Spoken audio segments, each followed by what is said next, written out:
Hello everyone, I'm Teacher Al. Welcome to my channel. Today we are going to discuss the area of a rectangle. So for example, the given length equals to 35 centimeter and the width is equals to 12 centimeter and find the area. So our solution, we're going to use the formula of rectangle. Area equals to length times width. Then substitute, put the length given is 35 and the width is 12. So we're going to multiply it. Then 35 times 12 equals 420 squared centimeter is now the area of a rectangle.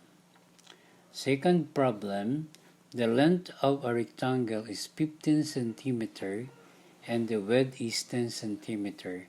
Find the area of a rectangle.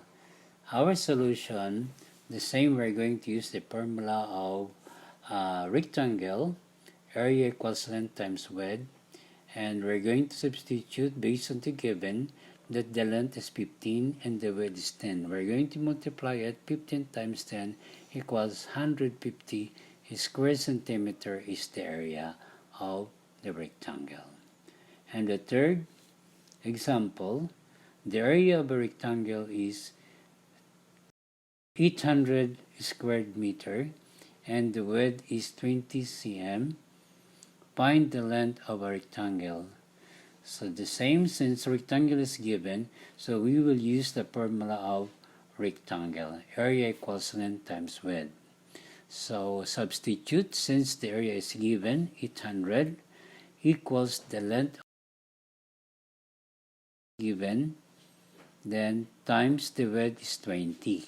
So we're going to multiply L times 20 equals 2L, and the area 800 just only bring down, and we're going to multiply 800 equals 20L, so we're going to multiply it both sides by 20, and 800 divided by 20 equals 40 m squared, and 20 divided by 20 is L. Therefore, the length is 40 square meters.